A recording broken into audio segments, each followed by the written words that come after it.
now we are going to solve the last layer. And for the time being, we are going to ignore all of the corners. So we're going to look at the edges right now. You're going to orient them first, then permute them.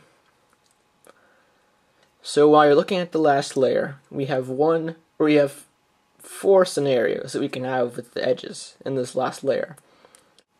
We can have none of them oriented. We can have them oriented in an L shape. We can have a bar. Or we can have all of them oriented. So you're going to have sort of a cycle that you go through to get it to where all of them are oriented, which is your goal. And you're going to use this algorithm over and over again. If none of the edges are oriented, then you can just use this anywhere. F, R, U, R prime, U prime, F prime. And you'll have the L shape. Now if you have the L shape, then you want to put it so that it is in the 9 o'clock position. And then you're going to use your algorithm again. F, R, U, R prime, U prime, F prime. And so now when you have the bar shape, you want it so it's horizontal. And then you use your algorithm one last time. F, R, U, R prime, U prime, F prime. And you're done. So now you are going to permute the edges that you have just oriented. So what you're going to try to do now is rotate the U layer until two of these edges match up with their center. And there's one right now, but you can always get two, at least. So keep doing it, and you have two right here. So when you have two that are right next to each other, that are matched up, and two right next to each other that are not mixed up, you need to position your cube so that the two that are mixed up are in the right and front position, and the two that are not in the back and left position. And you're going to do this algorithm right now.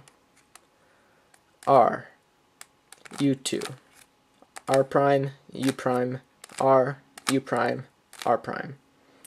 And then from there it's just to finally U prime until you get it solved. Now, if you have a situation where these two are solved and they're across from each other, and these two are not solved and they're across from each other, then you can perform this algorithm anywhere. So you do your algorithm, R, U2, R prime, U prime, R, U prime, R prime. And then you try to match them up again.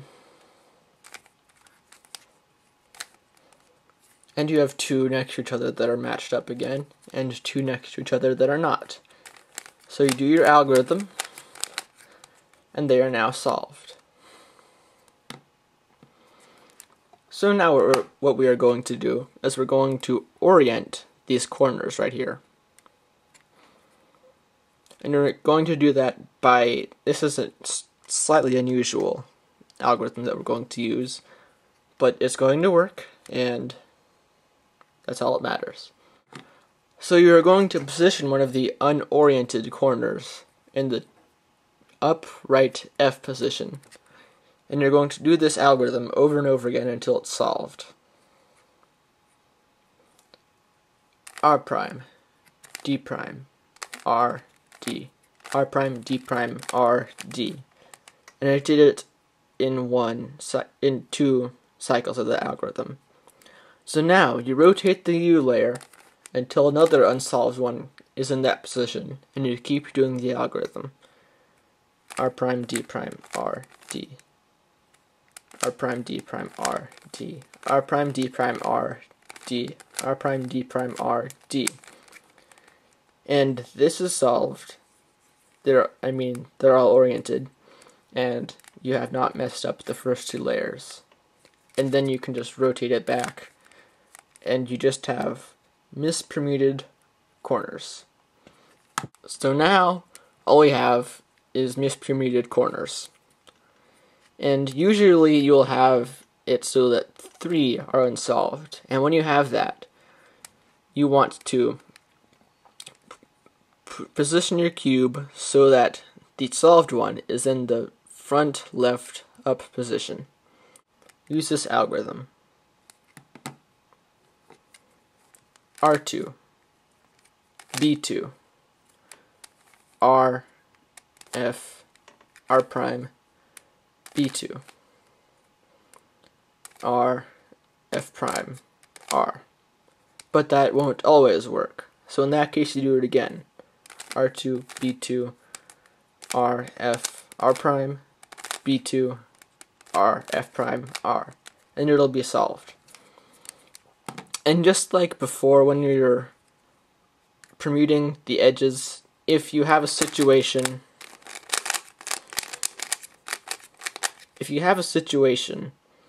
where 4 of them are permuted incorrectly, then you just perform that algorithm once anywhere, and then you'll have it so that 3 are mispermuted.